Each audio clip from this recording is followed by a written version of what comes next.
everyone, and welcome to this edition of Abbey Research Reads. Today I am talking about Headscarves and Hymens, Why the Middle East Needs a Sexual Revolution by Mona Eltahawy, which I believe I'm pronouncing wrong, even though I've listened to interviews with her at least 6 times to try to get it correct.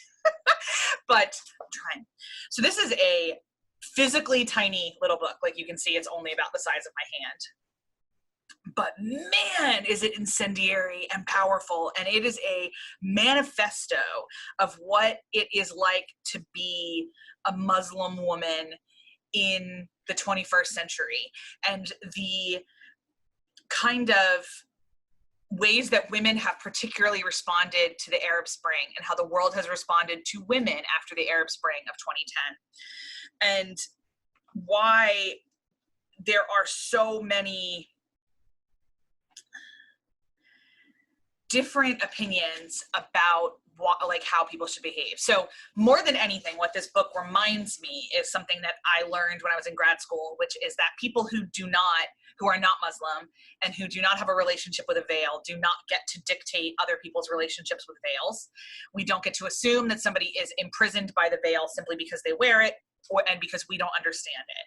And she talks extensively in this about a Muslim woman who both wore a veil and didn't wear a veil, what it means about her feminism, what it means about her humanity, and how she kind of handles it. How do you fight? How are you still a faithful person of a religion that you sometimes find inherently oppressive? And what is the difference between system and faith? And what is the difference between culture and faith? And in Muslim-dominated countries, is that even a possible polemic that you can have? These are all questions that she's tackling. I felt more than anything like I was listening in on a conversation that wasn't mine, but that she was being gracious enough to have in public so I could learn. I don't wear a veil. My faith does not ask me to do so. And neither does my culture. I have no idea what I would be doing personally if I grew up in a place where a veil was asked for. I don't know. What I do know is that I have my own versions of that I wrestle with as a person of faith. I claim Christianity. And I am also, just like she is, very, very embarrassed by a lot of public Christianity, as she is embarrassed by a lot of public Islam. And I wrestle a lot with what does this mean and how do I remain faithful in this particular context, and what about this outward sign versus inward sign, and what does that all look like?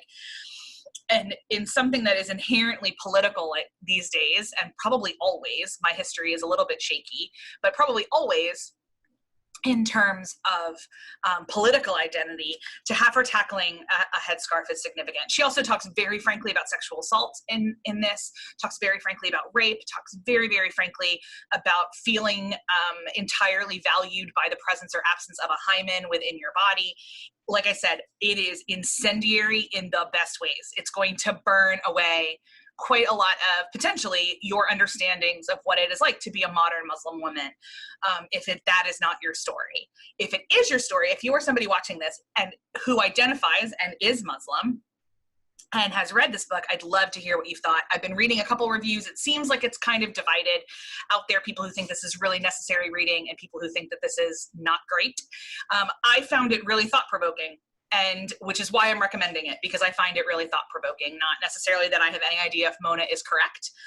There's certainly elements of her story that feel powerful and correct to me. But again, we here at Abbey Research are all about empathy-building reads and how to walk around other people's shoes. And so Mona gave us 200 pages of her shoes to walk around in, and I can't recommend them enough.